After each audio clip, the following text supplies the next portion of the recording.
Peter, thank you very much for joining me this afternoon. What did you... Thank you very much, especially at this time of year, because I'm sure you're already ready for Christmas? Done all your shopping? Pretty much, I think, all in place. I hate you already. OK, I haven't even written a card yet. So what do you make of what Amanda has said, though? Well, it's very well summed up, actually, in your intro. There are 2 points here, and both of them are outrageous, frankly. She is saying that she will sign off on all senior recruits who are, as she put it, non-diverse. So she means white men. Now, I think that's racist. If she were to say, the good way of just simply working that out is to say, right, well, if it had been about any other, if she had said, for example, I'm going to sign off on all diverse recruitment, there would have been, quite rightly, an enormous kerfuffle and outrage. She wouldn't be in the job now, as we speak, if she'd said that. But now it is quite acceptable, if you like, to be anti-white in that way.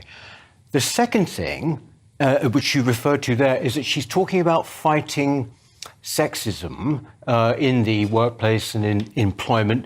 Fine. But then why is she relating it, therefore, to white recruitment? I mean, what has that got to do with that? I mean, frankly, amongst non-white parts of our country and communities, there are far more ingrained sexist attitudes, actually.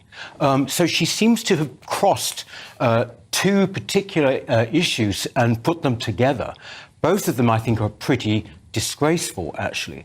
The main thing is that this whole ideology of diversity and inclusion and equity now goes through all of our society, basically, whether it is private companies right through to our public bodies. And we're seeing more and more examples of this. We had the RAF, for example, earlier this year, and that was found out, in a circuitous way. What was interesting about what Amanda Blanc said here of Aviva was that she was proud of this. She said it at a select committee, and it shows you, I think, what a bubble these people live in. She was, to be fair to Peter, she was talking about her experiences in the financial industry, and that is an incredibly misogynistic industry, and it is also incredibly white male-dominated at the top. Now, she is the first CEO of that company, the first female chief executive of that company, and I think what she's trying to, and she also detailed in her testimony, some of the fairly horrific sexist abuse that she's suffered as a woman trying to make her way through. Starting with the minor stuff like, oh, do you wear the trousers, love, and, oh, you sure you're the best man for the job. So that's sort of like passive-aggressive sexism there.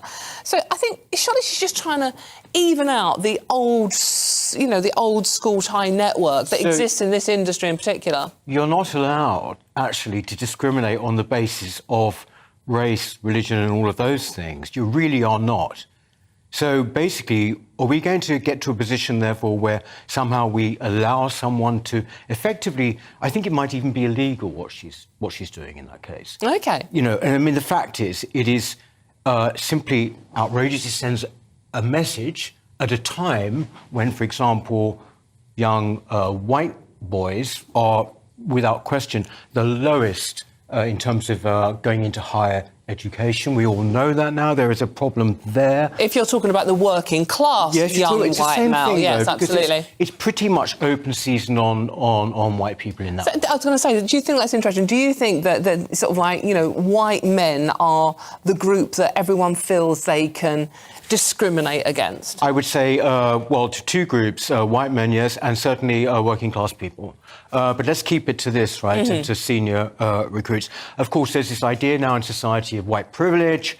All these ideas have been taken right on board by all of our institutions and increasingly our companies. A lot of it is virtue signalling, but she was quite clear about what she is doing. She is signing off, or rather people who are, as it were, non-diverse, she put it, she has to sign off on. She's quite clear about what she's doing there. And I think that, frankly, it should concern us all. There should be a change in the law, because a lot of this comes from the Equality Act of 2010. But those things sort of take a long time. What I would say, actually, Dawn, is that basically people have got more power than they think they've got. You should just boycott these firms that do this stuff. I mean, don't go to Aviva. Take your policies elsewhere. But, again, playing devil's advocate with Amanda here, and speaking as a woman that's sort of like come through the ranks of tabloid journalism, yes, you've had all these high-profile jobs, haven't you? Would you have wanted them just because you're a woman? No, I don't think she's saying that, Peter. I think what she's actually saying that she is trying to... So many companies pay lip service to diversity. I mean, you know, we all know sort of like, you know, manufacturers of like ice cream and things like that. Oh, we're very inclusive and very diverse. But if you actually look at the board level, they're not. They are almost exclusively white, middle class and male. So I think at least with Amanda, she is actually saying that she is determined to do something in her industry. She's not actually saying she's going to discriminate against them, but she's trying to get more... She's entirely discriminating. She didn't say... Well, I do... She's entirely discriminating. She didn't say she wasn't going to give them the job. She just said she was trying to... No, she said she would be signing off. She didn't say she wasn't going to give them the job. In other words, she's going to apply another standard, if you like, or another stage based on someone's ethnicity, in this case, white men. I mean, the fact is that this ideology, diversity, inclusion, equity, is going, as I said, to all of our society now.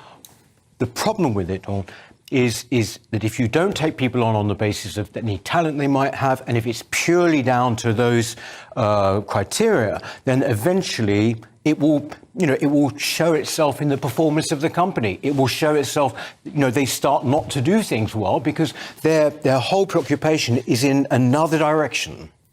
Peter Whittle, thank you. White man. Thank you very much for coming on and giving us your opinion. See, we're not discriminate here. We'll talk to Peter Whittle. Thank you very much, Peter. Thank you. Appreciate that.